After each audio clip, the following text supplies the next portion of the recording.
The Science of Getting Rich. W. Deep Wattles. Published by PDF Books Worlds. Chapter 1. The Right to be Rich.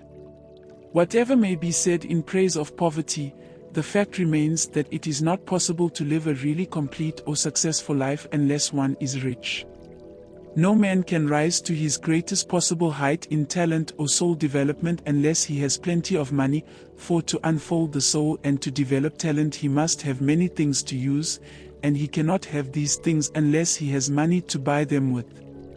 Man develops in mind, soul, and body by making use of things, and society is so organized that man must have money in order to become the possessor of things. Therefore, the basis of all advancement for man must be the science of getting rich.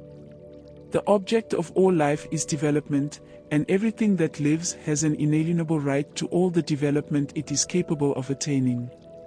Man's right to life means his right to have the free and unrestricted use of all the things which may be necessary to his fullest mental, spiritual, and physical unfoldment, or, in other words, his right to be rich. In this book, I shall not speak of riches in a figurative way. To be really rich does not mean to be satisfied or contented with a little. No man ought to be satisfied with a little if he is capable of using and enjoying more. The purpose of nature is the advancement and unfoldment of life, and every man should have all that can contribute to the power, elegance, beauty, and richness of life. To be content with less is sinful. The man who owns all he wants for the living of all the life he is capable of living is rich, and no man who has not plenty of money can have all he wants. Life has advanced so far, and become so complex, that even the most ordinary man or woman requires a great amount of wealth in order to live in a manner that even approaches completeness. Every person naturally wants to become all that he is capable of becoming. This desire to realize innate possibilities is inherent in human nature. We cannot help wanting to be all that we can be. Success in life is becoming what you want to be. You can become what you want to be only by making use of things, and you can have the free use of things only as you become rich enough to buy them. To understand the science of getting rich is therefore the most essential of all knowledge. There is nothing wrong in wanting to get rich. The desire for riches is really the desire for a richer, fuller, and more abundant life, and that desire is praiseworthy. The man who does not desire to live more abundantly is abnormal, and so the man who does not desire to have money enough to buy all he wants is abnormal. There are three motives for which we live. We live for the body, we live for the mind, and we live for the soul. No one of these is better or holier than the other. All are alike desirable, and no one of the three, body, mind, or soul, can live fully if either of the others is cut short of full life and expression. It is not right or noble to live only for the soul and deny mind or body, and it is wrong to live for the intellect and deny body and soul.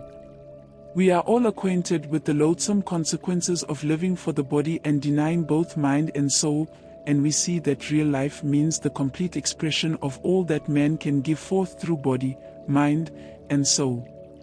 Whatever he may say, no man can be really happy or satisfied unless his body is living fully in every function, and unless the same is true of his mind and his soul. Wherever there is unexpressed possibility, or function not performed, there is unsatisfied desire. Desire is possibility seeking expression, or function seeking performance. Man cannot live fully in body without good food, comfortable clothing, and warm shelter, and without freedom from excessive toil. Rest and recreation are also necessary to his physical life. He cannot live fully in mind without books and time to study them, without opportunity for travel and observation, or without intellectual companionship. To live fully in mind he must have intellectual recreations, and must surround himself with all the objects of art and beauty he is capable of using and appreciating. To live fully in soul, man must have love, and love is denied expression by poverty. Man's highest happiness is found in the bestowal of benefits on those he loves. Love finds its most natural and spontaneous expression in giving. The man who has nothing to give cannot fill his place as a husband or father, as a citizen, or as a man.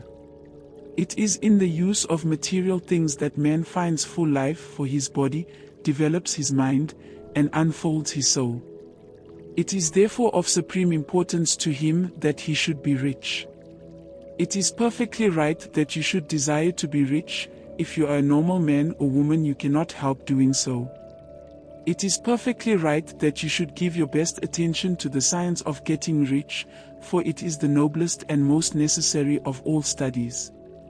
If you neglect this study, you are derelict in your duty to yourself, to God, and to humanity, for you can render God and humanity no greater service than to make the most of yourself.